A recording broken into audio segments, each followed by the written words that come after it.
Karl, the first question I've got for you, you're quite unfortunate in the way that your escapades with Jack turned out. Nowhere.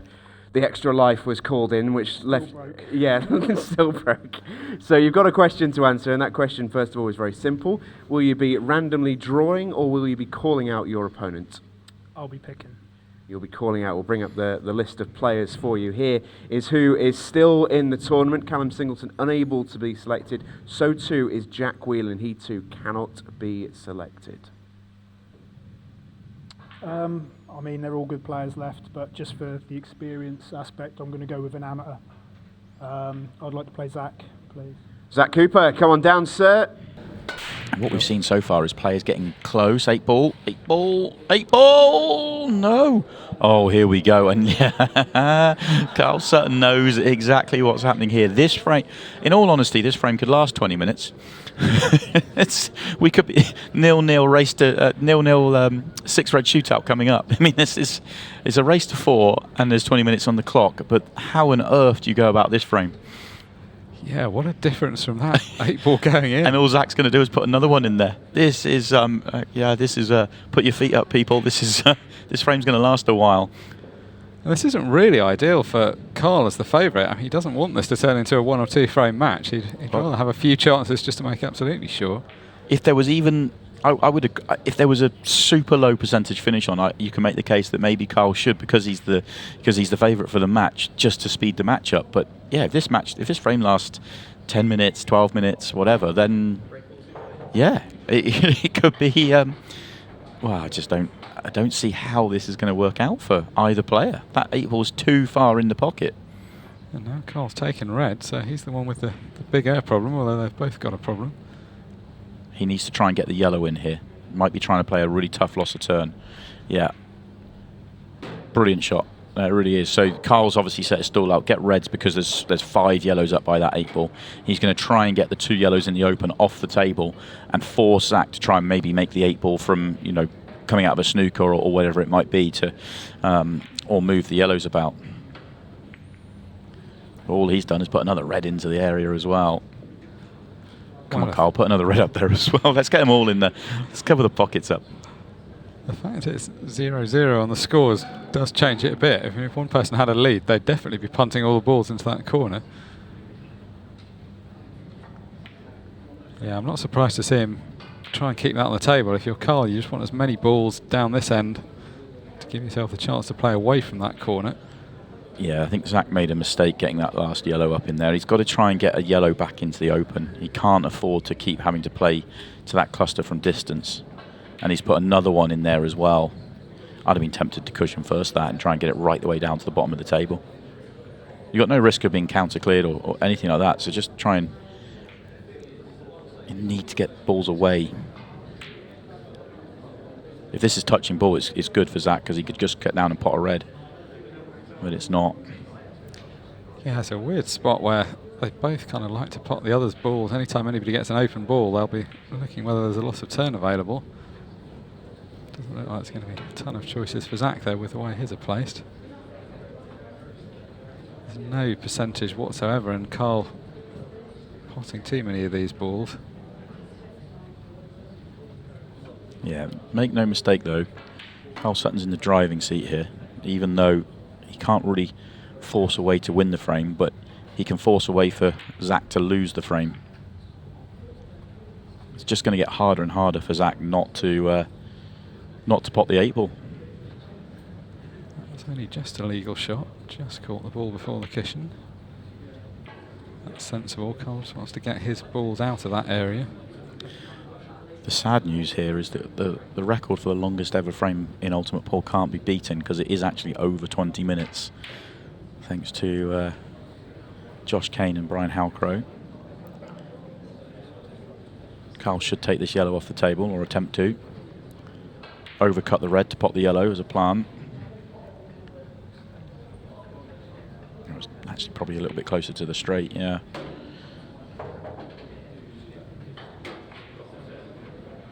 Good shot. He's got to make a valid effort at this, as long as he gets the line right.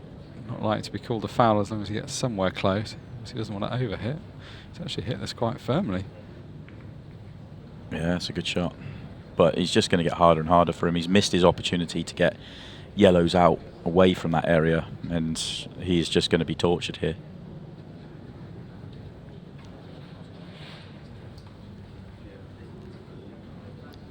Mark Goff, our referee, will become increasingly under pressure as well. He needs to be on and make sure valid attempts are made, which both of these have been. This may be a foul because he didn't hit a cushion after contact, but it was very much a valid attempt. Just keep doing it, Karl. Yeah, He's just got to keep doing it. He's just going to put the ball in hand and play a tight snooker at this end of the table.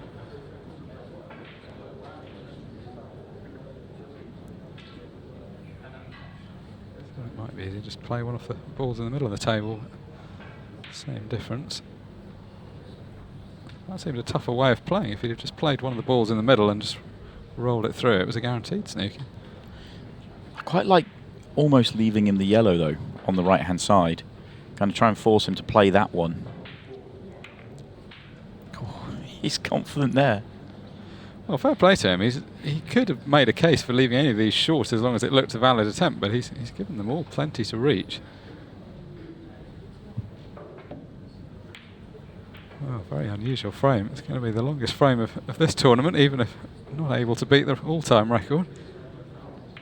This really could end up 0-0. I really do. I still believe it. I think eventually Zach's going to foul here, pot the 8 ball, but that helps him getting a yellow a little bit further away.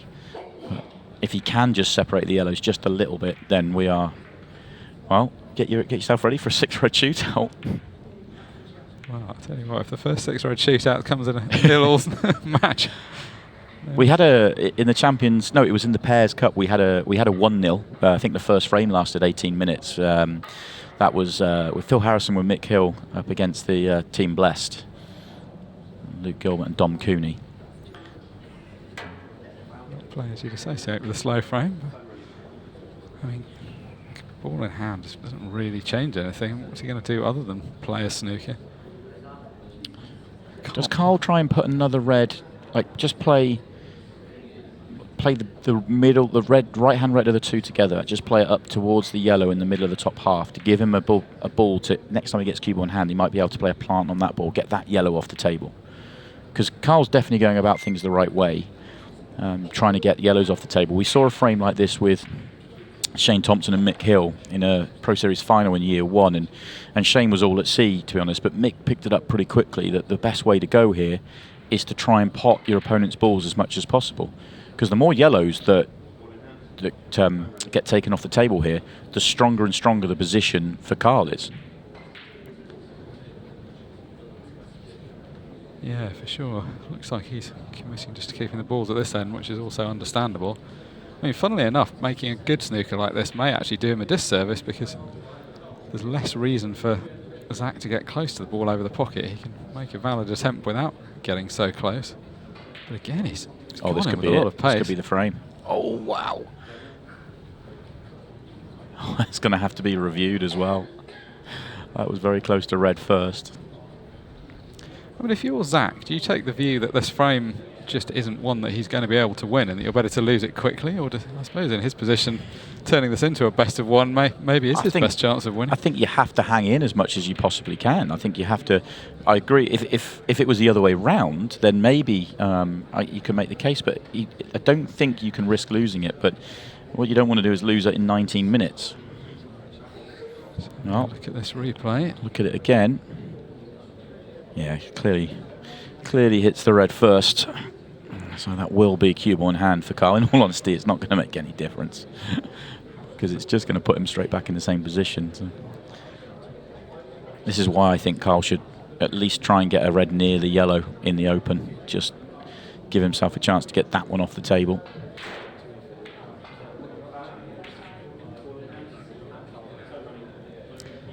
The confidence Karl can draw from this position is that Zach's been going in with decent pace. Like, if he keeps clouting those balls at this pace, he's going to pot that 8 ball sooner rather than later. I mean, here you'd feel he's got to be playing for the loose yellow, but the last time he ended up hitting the cluster, and this time it looks like he's kind of in that area. I mean, he should be looking to play off 1, 2, 3 or 4 cushions. That's a better attempt. Yeah, and he's doing everything he needs to do. I know he keeps fouling here, but he's making genuine efforts. But this is why Karl needs to do more than what he's doing now.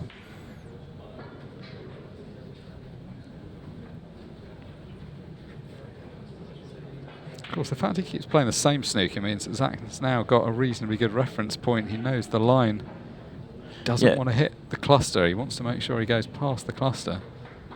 Yeah, and also, like, if you keep putting him in the same snooker, he's going to keep getting the line. But also, you're not going to. He's always going to go past the ball. He's always going to make a genuine effort. He's going to be there or thereabouts every time. So you don't gain anything at any point. You've got to make sure that what you're trying to do is improving your chances in the frame. I'm all for Karl trying to win this frame by getting Zach to pot the 8-ball, but that you've got to at least try and make that happen.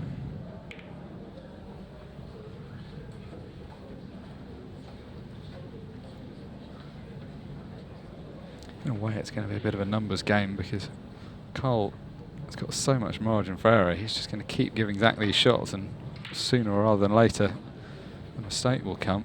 I mean, the fact that he can see the ball here, it almost makes. Well, you can see the left one. That's okay. So he's going to double it out just a little bit. That helps him in a way, gives him an extra ball to play, but also he wants to make sure he doesn't put it in a position where Karl can get rid of it. The irony of this position, of course, is that it's so close to a golden break. If that 8-ball just drops in, it's the quickest frame of the day, and it's going to end up being the longest one.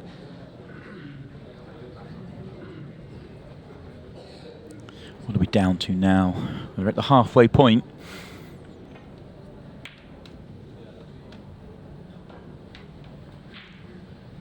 He's doing the right thing. Once he's got a couple of yellows in open play, he's now got a target that he can play out of snookers at without going anywhere near the cluster over the corner.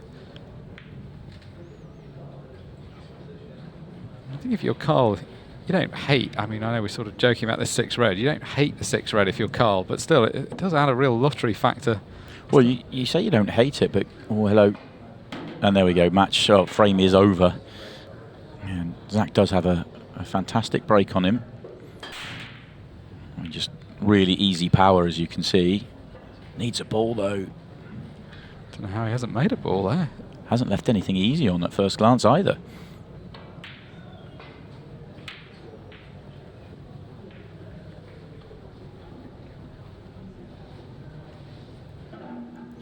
Is there a 3-ball plant there on the yellows?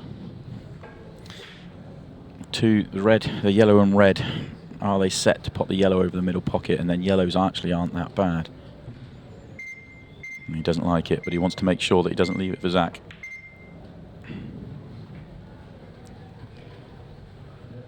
Well, Zach can't play it from there. Doesn't look like it's that far off. Maybe it's just going slightly to the side of the yellow. Wow, just had one tactical frame. The guys are obviously in the mindset for it. Yeah. This one's slightly different though, isn't it? It's just a matter of time before this one opens up. Be a shot or two.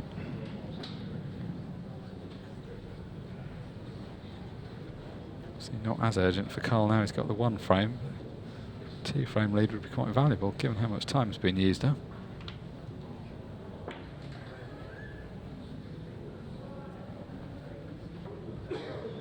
Well, chance to look again at this plant. Now Zach's got the perfect angle onto it if it can be made.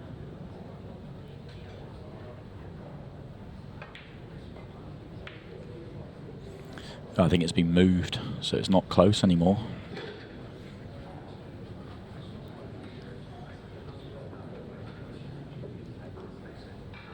The red and yellow do plant to the top left corner, but with this rule set, you've got to pot the ball that you attempt first, so it's no good playing red onto yellow. That would just be a loss of turn. So just continuing with the pattern of leaving the cue ball tied up near the top cushion.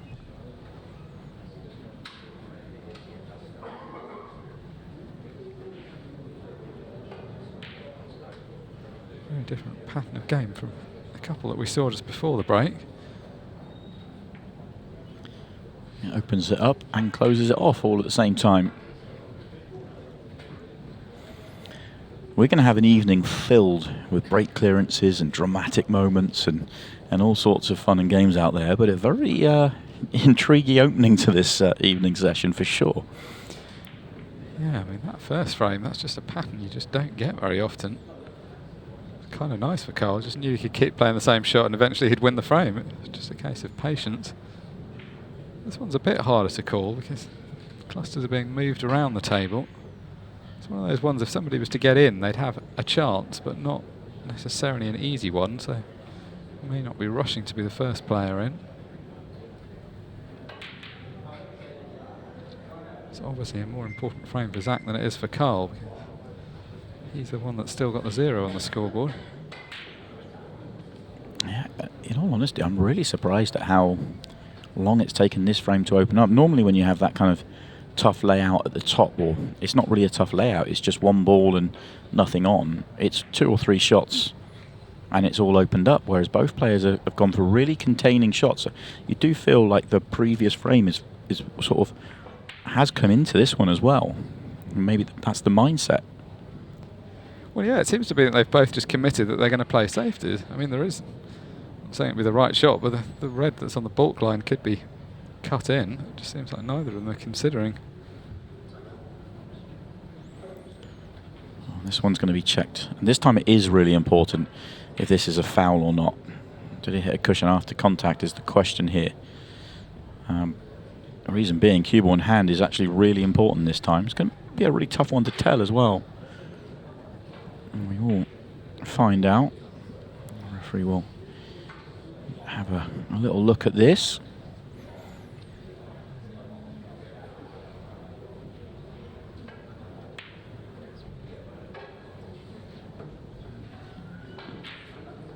What do you think, Mark?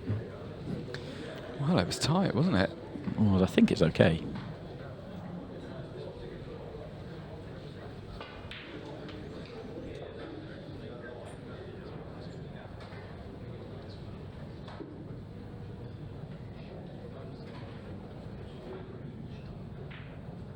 Yeah, let's have another look just to confirm. I think it's okay, but we will have another look just to make sure. Cue ball has to hit the cushion after touching the red here. Yeah, it sort of comes away from the cushion, doesn't it? So yeah, I think we're good. More importantly, Mark Goff, our referee, he's happy. That's all that matters here. He's made his decision and we'll move on. Yeah, I mean, as you say, that one actually is quite a big decision because ball in hand, that really will open the frame up, and that's the thing they've both been waiting for. Just trying to get the cue ball away from the tight positions they both keep playing into.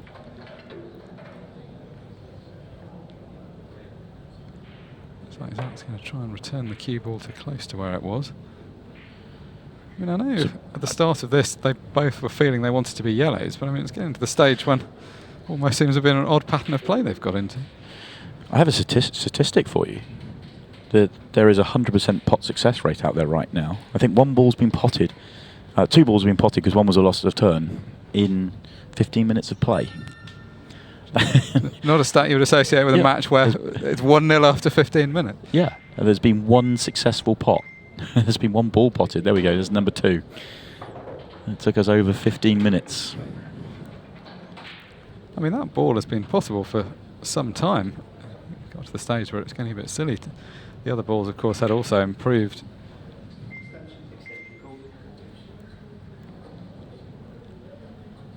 The layout here is very good. He just needs to deal with the one on the cushion, which a player of Karl's level shouldn't have been too difficult at all. He's tried to move it, but that's worked out well. Probably tried to move it because he had too much angle to try and get on it. He knew he wanted to deal with it straight away and couldn't have come out any better. Yeah, he's played that shot really well. That's the kind of shot you can easily double kiss and not really get the ball out. It's landed perfect just to run round a couple of rails back to the bottom of the table. Great chance here to go 2-0 up with under 5 minutes remaining. It's going to be time for one more frame after this, but unless there's a golden break, it's kind of hard to see a way back for Zach. I don't think he's going to have time to win 2 frames in normal play if Karl clears up.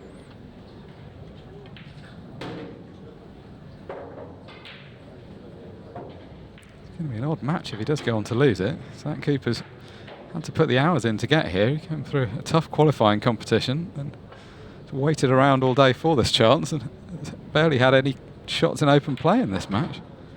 Well, he hasn't attempted a pot, has he, in the whole match, which is, considering how much table time he's had, is quite amazing.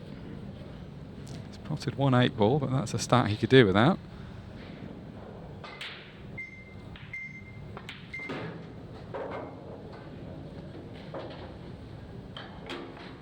Well, after the most cagey start imaginable to this frame, they both seem to take a long time to decide what they wanted to do. Finally, Karl decided to go for it, and this is his reward. Well, not the way we expected this match to play out, but I suppose it is the scoreline we were expecting. Karl Sutton gets the second frame ahead now. So yeah, I mean, he's going to go random draw and just hope that he gets another of the lower ranked players. That's effectively the match over, because anything other than a golden duck was probably the match over, and certainly if Karl can just stay at the table for a while, whether or not he clears up, that will burn the time off. Yeah, I guess the only hope that Zach has is he gets to the table with 40 seconds left in this frame, and then he's got the chance to clear and potentially have a golden break. So it's not absolutely certain, but not far off. Would be somewhat ironic if he was to clear up in 40 seconds, given the pattern of the match so far. Yeah.